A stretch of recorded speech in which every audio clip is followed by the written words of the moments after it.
할렐루야. 제가 잠깐 기도하겠습니다. 하나님 감사합니다. 하나님, 우리 인생의 여정 가운데 주님께서 함께 하셨고, 하나님 오늘 주님을 사랑하는 자들이 하나님 자리에 와서 당신을 예배합니다.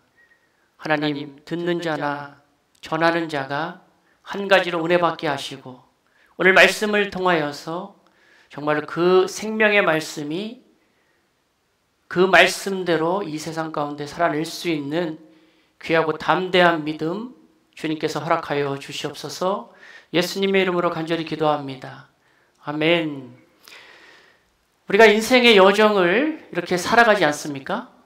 예, 이렇게 살아갑니다. 살아가면 그래서 이렇게 돌이켜보면 행복한 그러한 시간도 있었을 것입니다. 그렇죠, 당연히. 또한 이렇게 생각해보면 우리가 기억하지 않고 싶은 그러한 우울한 그러한 기억도 있을 거예요. 조금 좁혀서 얘기해 봅시다. 2025년 한 달 남짓 남았습니다. 우리가 2025년 한 해를 우리가 돌아보면 시점에서 우리는 웃기도 했고요. 때로는 울기도 했습니다. 그러나 지금 이 순간에 우리가 생각해 보면 그런 모든 것들이 주님의 은혜인 것을 우리가 고백하지 않을 수가 없어요.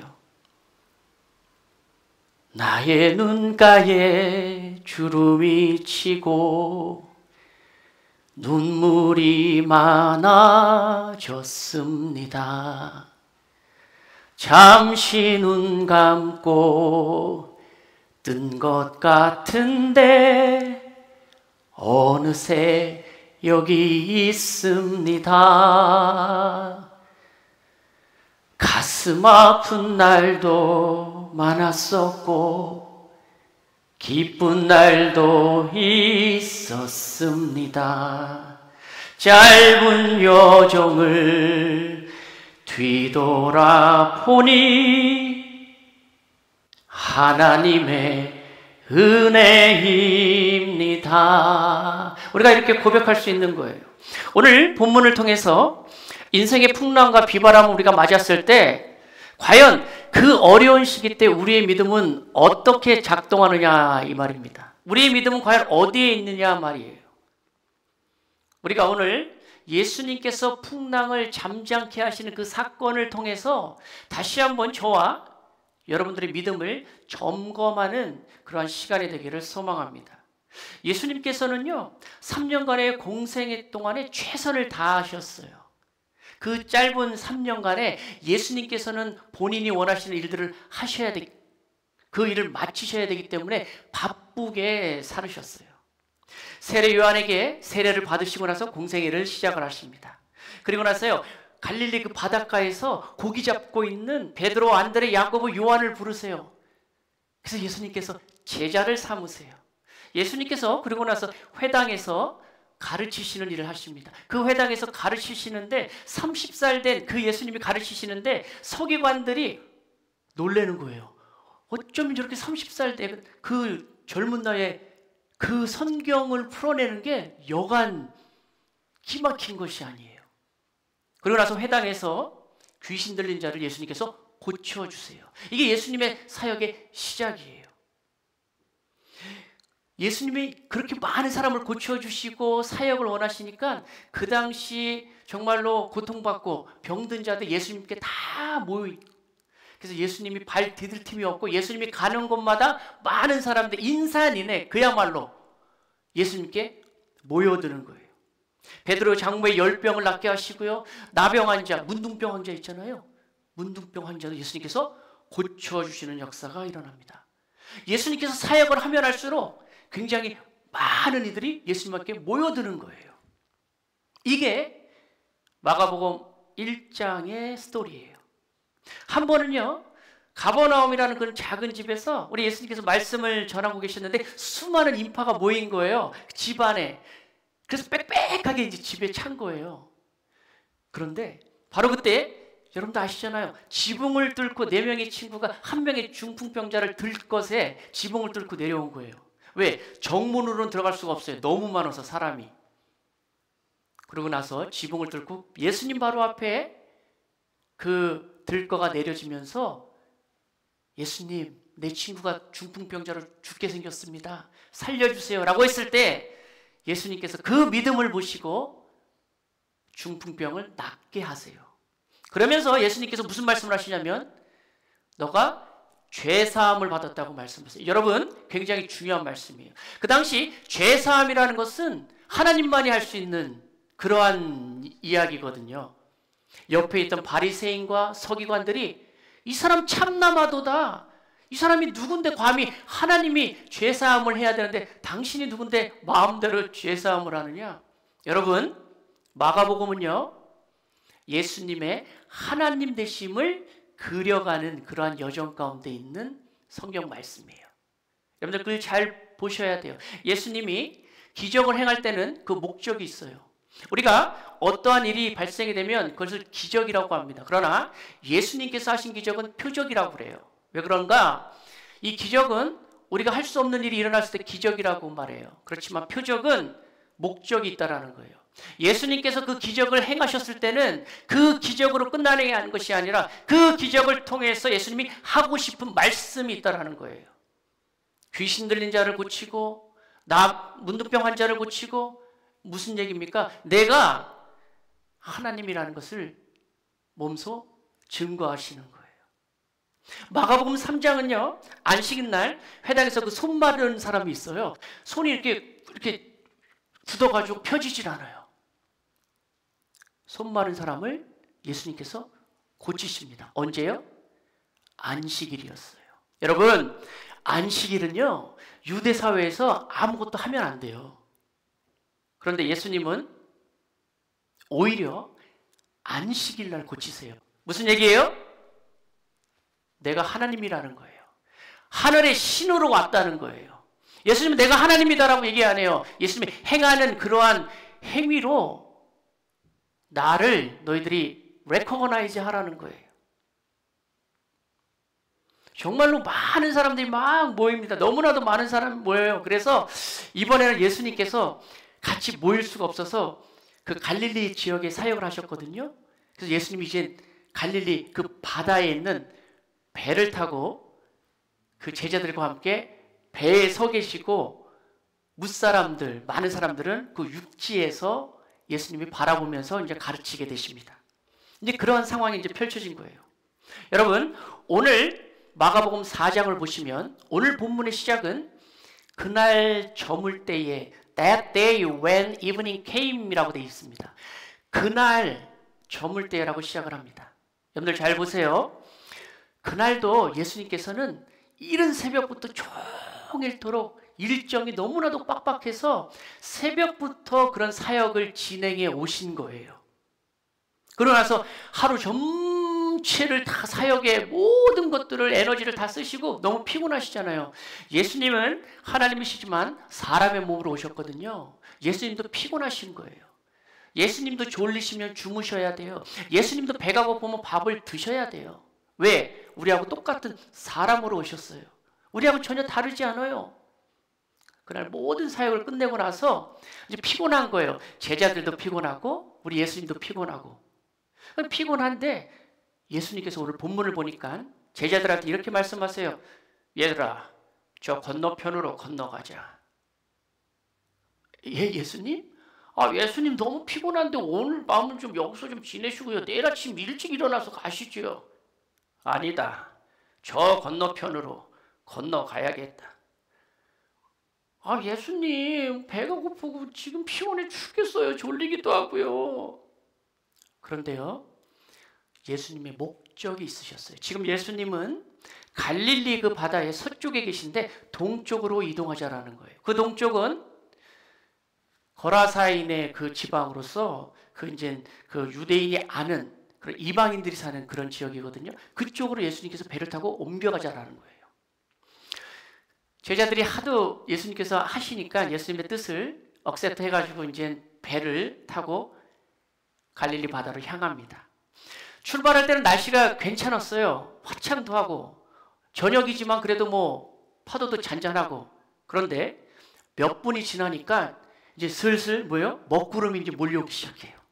근데 갑자기 큰 광풍이 일어나면서 순식간에 배 안에 엄청난 물이 차기 시작합니다. 여러분, 갈릴리 우리가 호수라고 알고 있잖아요. 근데 갈릴리 바다라고도 합니다. 이 갈릴리 호수는요, 남북이 21km예요. 동서가 11km, 둘레가 53km예요. 갈릴리 그 호수의 가장 그 깊은 데는 45m예요. 그러니까 그 당시 그 사람들이 그 넓은 그 호수를 바다라고 부르는 것도 일견 맞는 얘기예요. 이 갈릴리 호수는요, 분지같이 이렇게 돼 있어요. 그 옆에 지중해보다 208m 낮게 돼 있어요. 해수면이 낮단 말이에요. 그러니까 지형으로 보면 이렇게 분지같이 이렇게 돼 있는 거예요. 그래서 그 팔레스타인의 그 지역에 낮에는 굉장히 덥잖아요. 그래서 그 지역의 낮에는 굉장히 뜨거운 그 열기가 있고요. 갈릴리 바다에서 한 45km 위로 가면 헬몬산이라고 있습니다. 2814m의 높은 만년설이 있는 헬몬산이 있어요. 거기에서 그 이제 물이 내려오면서 밤에 거기서 이제 이슬도 내려오고 차가운 공기가 밑으로 내려옵니다. 그러면 낮에 따뜻한 공기, 밤에 차가운 공기가 만나서 이게 공기가 충돌이 되면서 파도가 일어납니다. 지금도 이제 그런다고 얘기해요. 그런데 그날, 하필이면 그날 엄청난 광풍이 일어나는 거예요. 제자들은요, 평생 뱃사람으로 살았어요. 그래서 이러한 광풍을 이해는 했을 겁니다. 경험도 있었을 거예요. 그런데 그날은 어떻게 out of control이에요. 할 수가 없어요. 12명의 제자들 중에 4명이 뱃사람이라니까요. 평생을 그물질하고 살았던 베테랑들이에요. 예수님은 누구예요? 목수세요. 건축가세요. 완전히 다른 얘기잖아요. 근데 그날 그 풍랑을 어떻게 할 재간이 없습니다. 이 장면을 네덜란드의 화가인 렘브란트가 그린 장면들이 있습니다. 렘브란트 그림 한번 좀 보여주실래요? 네, 이 그림 여러분들 많이 봤을 거예요. 제자들이 그 파도와 사투를 벌이는 장면이 아주 자세하게 묘사되어 있습니다. 이 장면은 성경에서 너무나도 중요한 장면이기 때문에 당대 많은 화가들이 이 장면을 많이 그렸거든요. 근데 네덜란드 화가인 렘브란트의 이 작품이 굉장히 유명합니다. 여기 보시면 위에는 지금 뭐 사투를 벌이고 있어요. 이 배가 전복되면 다 죽는 거예요. 밑에는 조금 이따 얘기하겠지만 예수님 자고 계셨거든요. 예수님 좀 일어나세요. 일어나세요. 우리 좀 살려주세요. 라고 하는 그러한 엄청난 그러한 그림입니다. 근데 아쉽게도 이 그림이요, 35년 전에 그 보스턴에 있는 어떤 미국에 있는 박물관에서 도난당했어요. 그래서 아직도 그 소식을 알 수 없어요. 안타깝게. 그러나 어쨌든 이 그림을 통해서 우리는 뭐예요? 그 당시에 굉장히 극박했던 그런 상황을 우리가 이제 보게 됩니다. 죽기 살기로 막 사투하는 거예요. 파도는 막 몰아치지요. 막 쾅쾅대지요. 배는 출렁거리죠. 배도 큰 배가 아니에요. 그렇게 뭐 아주 큰 배는 아니에요. 한 20명 정도 남짓 탈 수 있는 그런 배. 제자들이 우왕좌왕 하는 거예요. 베드로가 그렇게 얘기했겠죠. 야야 안 돼. 빨리 좀 잡아봐. 빨리. 우리 다 죽게 생겼어. 야 요한 너 뭐하냐. 빨리 물 좀 퍼내. 물 좀 퍼내라고 빨리. 다 죽게 된 거예요. 여러분, 제자들은요, 예수님을 따르기 위해서 모든 것들 다 포기했어요. 당시 베드로나 아니면 안드레나 요한이나 야고보는요, 뱃사람이었기 때문에 어느 정도 잘 사는 그런 사람들이었어요. 그런 걸 다 포기하고 예수님을 따랐어요. 예수님이 나를 따르라고 했기 때문에 그 믿음 갖고 그 말씀 갖고 따랐다니까요. 본 식구들 자기가 갖고 싶은 거, 자기가 하고 싶은 거 다 포기하고 예수님을 따랐습니다. 그런데 지금 어떤 상황입니까? 예수님과 함께 있는데 파도가 친 거예요. 사실 여기는 제자들이 가고자 하는 그런 곳이 아니에요. 예수님 당신이 가고자 했던 그런 지역입니다. 예수님 당신이 가고자 했는데 예수님이 우리 배에 같이 나오고 타고 있는데 왜 풍랑이 일어나는 거예요? 우리가 신앙생활을 합니다. 우리가 믿음 생활을 해요. 우리가 교회를 다녀요. 내가 정말 신앙적으로 내가 믿음적으로 잘 살아보려고 노력도 해요. 봉사도 합니다. 기도도 해봐요. 말씀으로 살려고 정말로 주님, 내가 이 시대 가운데 주님께서 나를 이 정말로 하나님의 자녀로서 그렇게 살겠습니다라고 고백도 해요. 다짐을 한단 말이에요. 그런데 그 다짐을 하면 할수록 어쩌면 우리의 삶 속에 세상의 풍랑이나 이런 것들이 더 많이 맞닥뜨리지 않습니까? 예수 믿으면 복 받는다면서요. 예수 믿으면 잘 된다면서요. 예수 믿으면 기도하면 다 돼야 되는 거잖아요. 오늘 적어도 이 본문 속에서는 예수님이 함께 계신데 폭풍이 일어나는 거예요. 우리가요, 이 폭풍 가운데 아무것도 안 보여요. 그 제자들은 본인들의 어떤 경험과 본인들이 어떤 할 수 있는 걸 최대한으로 하는 거예요. 그런데 여러분 생각해 보세요. 예수님 지금 어디 계세요? 배 그 밑에, 고물이라고 하는 데는 배 밑을 얘기해요. 배, 후미. 거기에 베개를 비고 지금 자고 계시는 거예요. 폭풍이 막 엄청나게 막 일어나는 그 상황 가운데 한쪽에서는 우왕좌왕하는데 우리 예수님은 평온하신 거예요. 여러분, 우리 인생이 똑같습니다. 우리가 우리 스스로 뭘 하려고 해요. 그런 노력하는 거 나쁘지 않아요. 그런데요, 동시에 우리가 할 수 있는 것도 있고, 당연히 열심히 최선을 다해야 되지만, 여러분, 예수님이 우리의 곁에 계시다는 사실을 잊지 마셔야 돼요. 제자들은요, 어쩌면 폭풍이 일어났을 때, 야, 잘 됐다. 이거 예수님이, 우리가 아무것도 안 해도 예수님이 이 폭풍을 잔잔하게 하실 수 있어. 야, 예수님 주무셔? 야, 빨리 깨워. 어쩌면 그들한테 담대한 믿음이 있다면 본인들이 어떻게 뭘 하려고 하지 않았을 거예요. 왜요? 마가복음 1장부터 4장까지 그 이적을 봤잖아요. 그 이적대로 예수님과 동행했잖아요. 그것을 봤잖아요. 그러면 그 믿음이 있잖아요. 그런데 폭풍 가운데 제자들의 그 믿음을 어느 순간 잃어버린 거예요. 어느 순간 그 믿음을 놓쳐버린 거예요. 믿음이 있었어요. 그러니까 다 버리고 예수님을 따르지요. 시간이 가고 어려움이 생기고 고난이 오고 내가 할 수 있는 일에 한계가 생기니까 살며시 믿음을 놓아버리는 거예요. 결국에는 주무시고 계신 예수님을 깨웁니다. 선생님, 우리가 죽게 됐습니다. 이거 잠만 자고 이거 되겠습니까? 예수님, 선생님, 우리를 좀 살려주세요. 구원해주세요. 어쩌면 이 지금 폭풍 가운데 제자들은 이렇게 생각할 수도 있어요. 우리가 이렇게 예수님 당신을 깨우지 않아도 예수님께서 일어나셔서 우리가 말하지 않아도 이런 것들을 싹 잔잔하게 하실 수는 없는가요? 왜 예수님 팔짱 끼고만 계시는 거예요?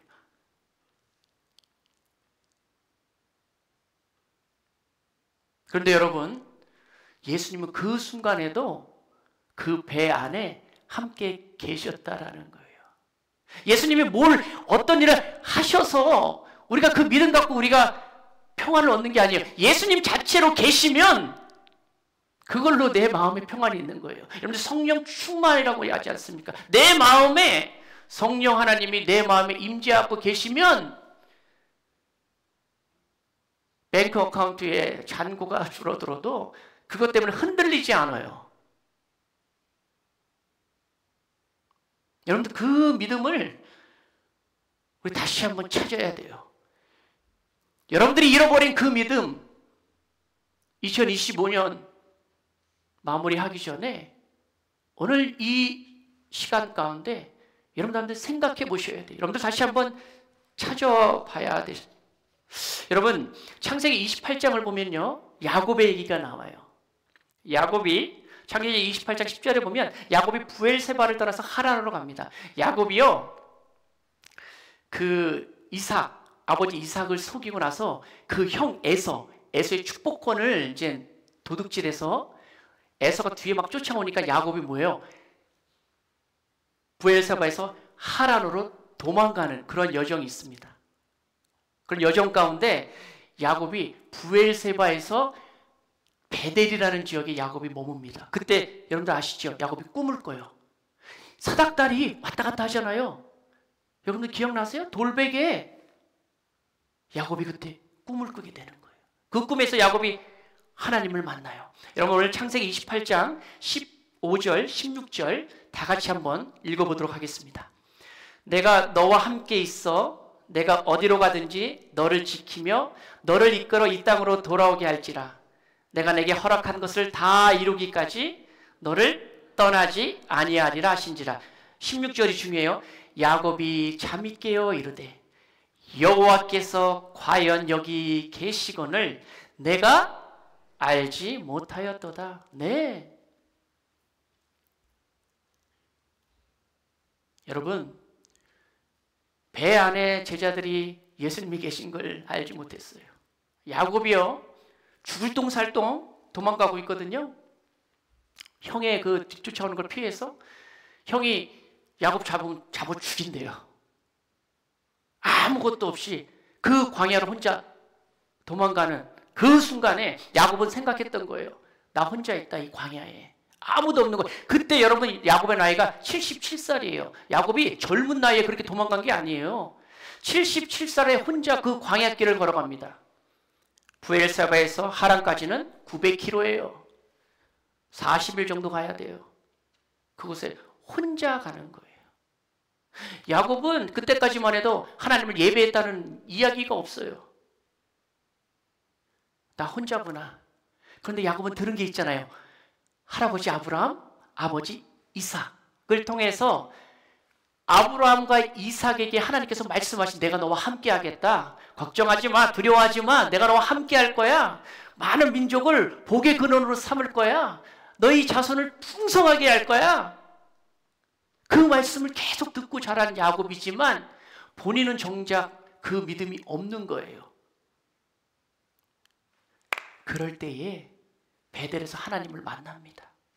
말씀하잖아요. 야곱이 잠에 깨어서 이르되 여호와께서 과연 여기 계셨거늘 내가 알지 못하였다라는 거예요.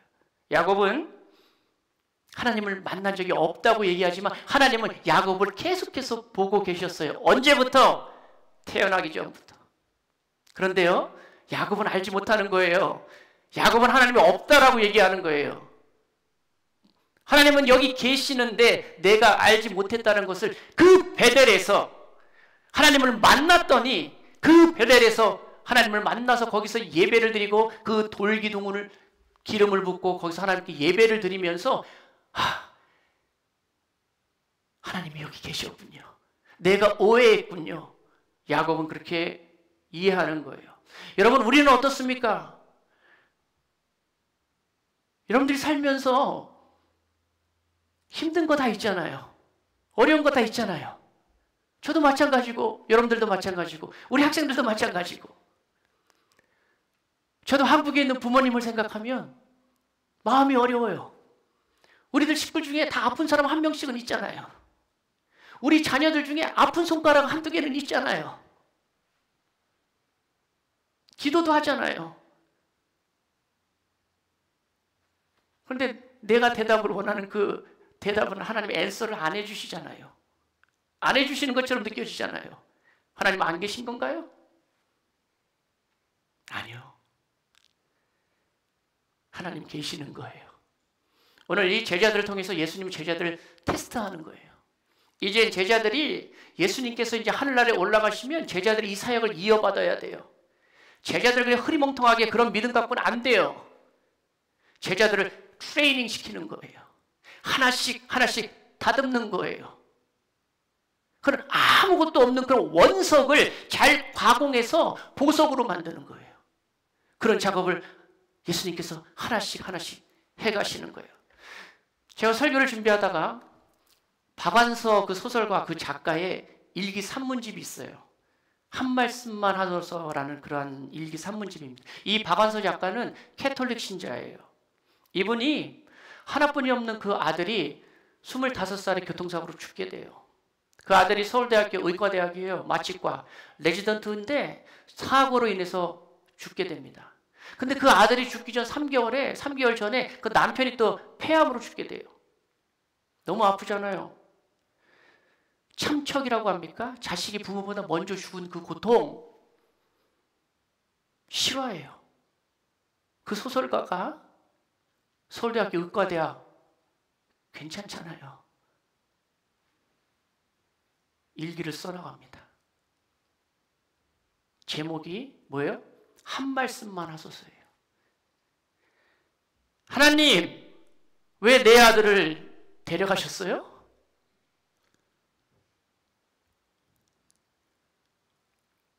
계속 물어봐요. 어미의 심정으로. 왜 아들? 일기에 왜 데려가셨어요? 왜 내 아들이에요?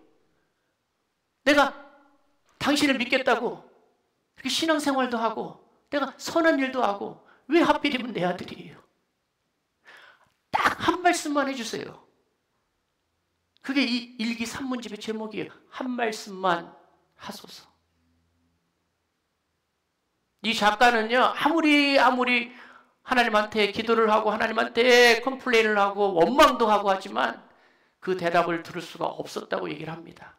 마지막에 보면 마음의 성찰이 일어나요. 그래서 깨닫는 그런 이야기가 진행되는 그런 산문집이에요. 근데 저는 이것을 읽으면서 한 말씀만 하소서. 야곱이 하나님이 없다고 생각했는데 하나님 계시네 라고 했던 것처럼 아마도 본인이 하나님 나한테 왜 내 아들을 데려가셨는지 딱 한마디만 해주세요 라고 물어봤을 때 아마 하나님이 얘기를 하셨을 것 같아요. 그런데 박원서 작가는 들을 귀가 없는 거예요. 하나님이 몇 번이나 얘기하셨을 거예요. 그런데 아무리 얘기해도 못 듣는 거예요. 왜? 막힌 거예요. 내가 듣고 싶은 것만 듣는 거예요. 내가 보고 싶은 것만 보는 거예요. 내가 하고 싶은 것만 하는 거예요. 하나님이 있다고 내가 얘기하지만 그렇게 하지 않는 거예요. 왜요? 하나님에 대한 절대적인 믿음을 잃어버린 거예요. 믿음이 있었다니까요. 근데 하나님과 맞닥뜨릴 때 내가 하나님이냐 세상이냐 내가 결정해야 될 때에 내 믿음을 잃어버리는 거예요.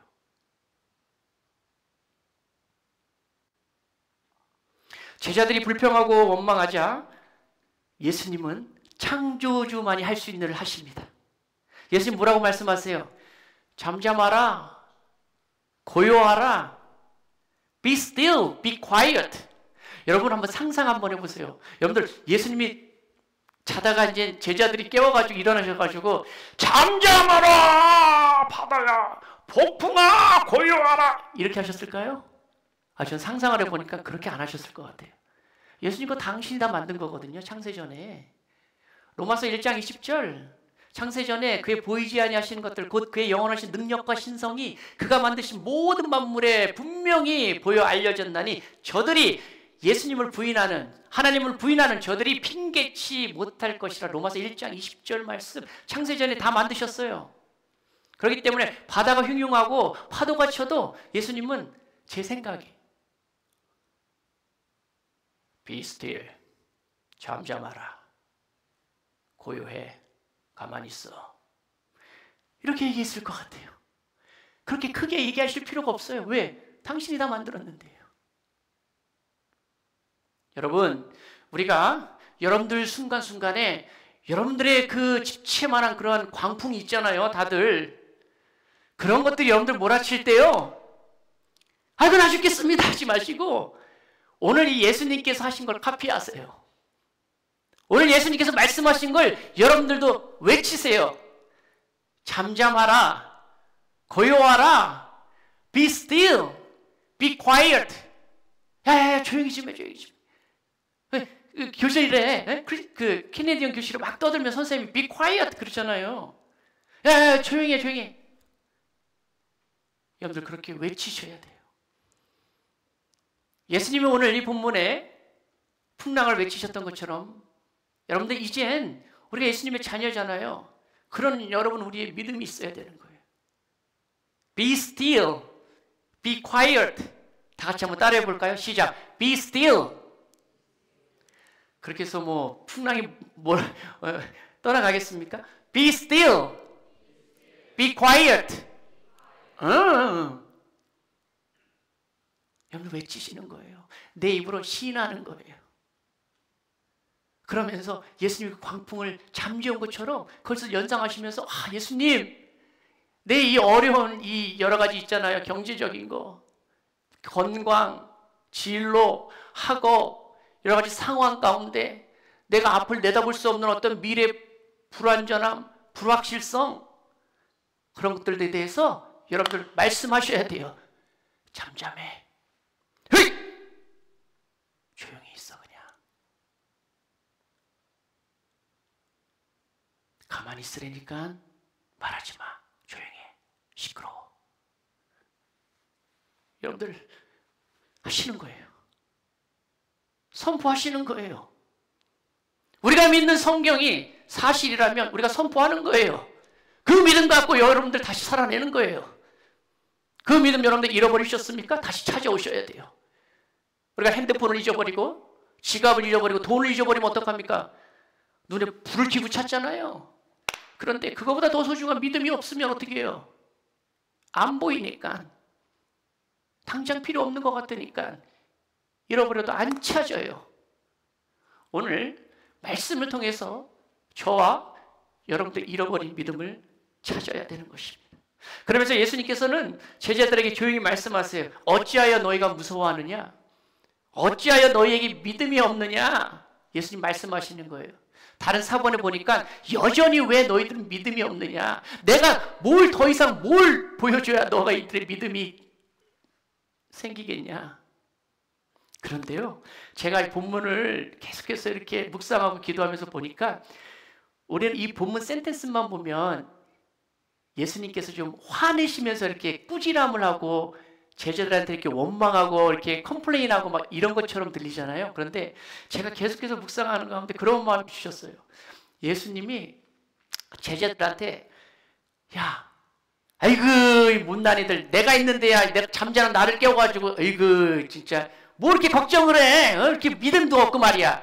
내가 너희들 그렇게 키웠어 여태까지? 이렇게 나무라신 게 아니라 안쓰러운 마음과 더 기대되는 마음으로 그렇게 예수님이 하셨을 것 같아요. 야, 너 왜 무서워하냐?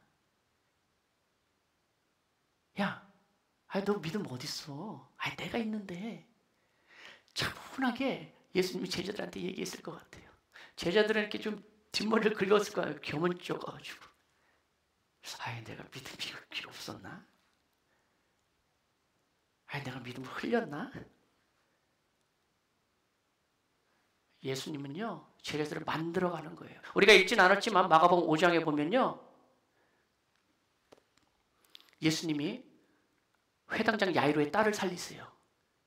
죽은 자를 살리세요. 예수님이 이제 사역이 넓어지는 거예요. 그러면서 제자들이 예수님을 더욱더 신뢰하게 되는 거죠. 예수님이 지금 이 사역은 사역 초기예요. 계속적으로 이제 가면서 이분이 과연 누구다? 하나님이라는 걸 알게 되는 거예요. 마가복음 1장 1절에 무엇이라고 되어 있습니까? 하나님의 아들 예수 그리스도의 복음의 시작이라 이렇게 선포하고 있어요. 하나님의 아들 예수 그리스도의 복음의 시작. 이게 마가복음의 1장 1절이에요. 이 이야기를 끌고 가시는 거예요. 제자들은 모르죠. 그 예수님의 플랜이 있다라는 거예요. 세상의 풍랑에 따라서 흔들리는 것이 아니라 세상의 어려움에 우리가 좌절하고 낙담해가지고 그냥 주저앉고 울고 있는 것이 아니라 세상의 고난과 고통에 우리가 한탄하여서 원망하는 것이 아니라 폭풍 속에 그 배 안에 나와 함께 계셨던 예수님을 우리가 기억하며 야곱의 그 광야 그 현장에 깜깜한 밤이 되면 너무나도 그 추운 혼자 남은 그 외로움의 시절에 하나님 여기 계셨군요. 제가 몰랐네요. 하나님 변함없이 여기 계셨네요. 제가 몰랐어요. 여러분들 잃어버린 믿음 찾으셔야 돼요.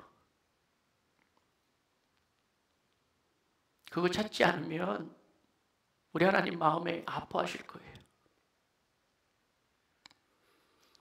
요한복음 16장 33절을 보면 예수님이 이젠 마지막 최후의 만찬을 다 이제 하시고 마지막 십자가에 달려서 돌아가시는 그 대목이 있어요. 이때 제자들을 모아놓고 예수님께서 말씀하세요. 이것을 너희에게 이름은 너희로 내 안에서 평안을 영원토록 누리게 하게 함이라. 세상에서 너희가 환난을 당하나 담대하라. 왜요? 세상을 이기어 노라 하시니라. 제자들이 한 말이 아니고요.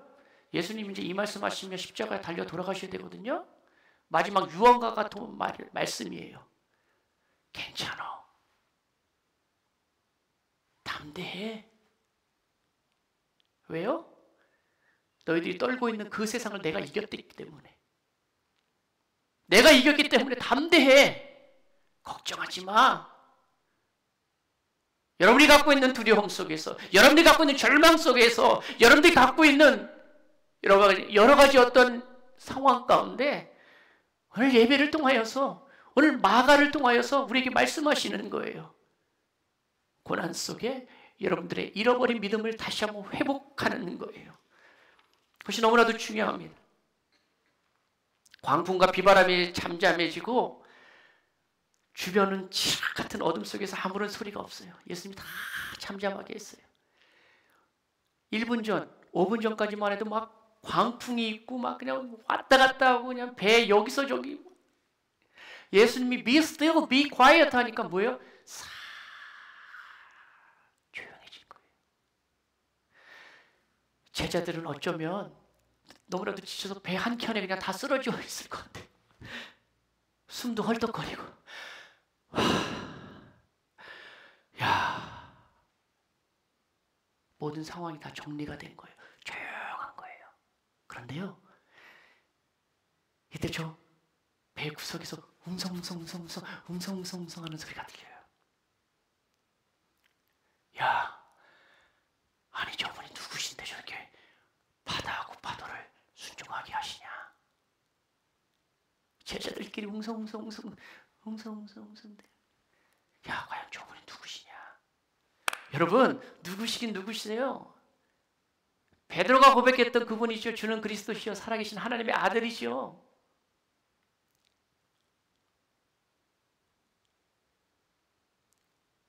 그 여정 가운데 이 스토리가 있는 거예요. 이젠 잃어버린 믿음에서 제자들은 다시 찾은 믿음으로 예수님과 이제 함께합니다. 예수님은 3년의 짧은 시간 동안 제자들에게 흔들리지 않는 그런 믿음을 가르쳐주고 싶어 하셨던 거예요. 제가 말씀드렸잖아요. 서두에 예수님은 공생애 동안에 굉장히 바쁘게 사셨다니까요. 1분 1초가 아까우신 분이에요. 허투루 시간을 살지 않으셨어요. 왜요?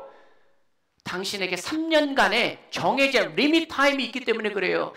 이 3년 동안에 제자들을 믿음의 식구로 만들어야 돼요. 믿음의 사람으로 제자들을 키워내야 돼요. 하나하나 그 작업을 예수님께서 하시는 겁니다.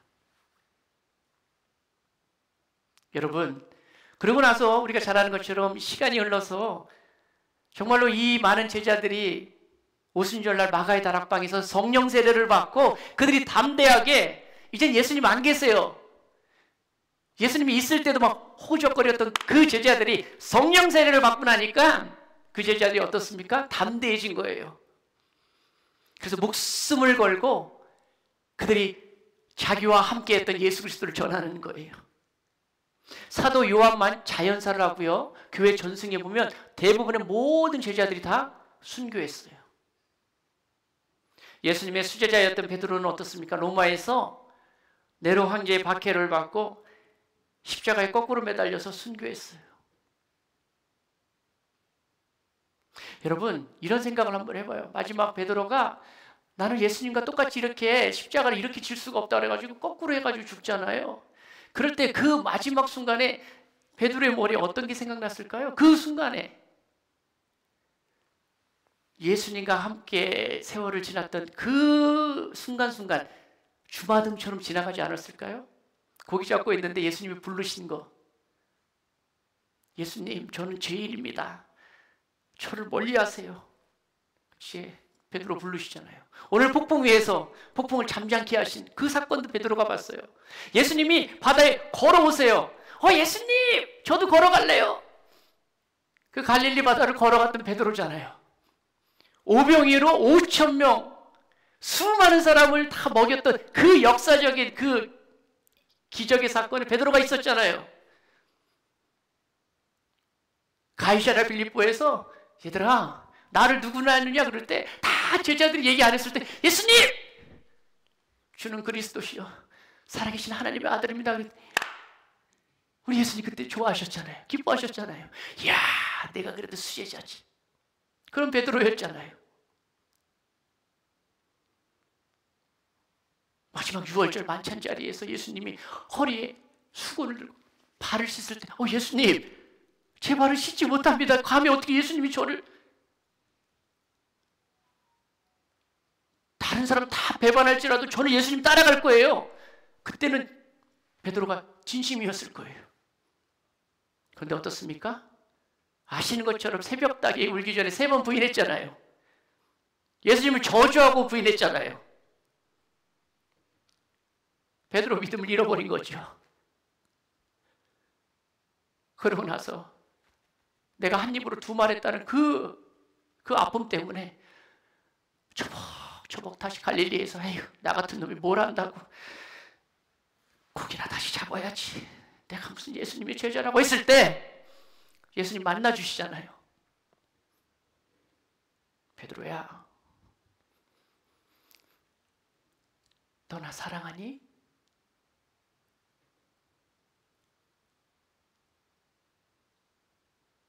이제 순교 현장에서 베드로가 이제 죽을 때 예수님과 함께했던 그러한 일련의 사건들이 베드로의 머릿속에 다 생각날 거예요.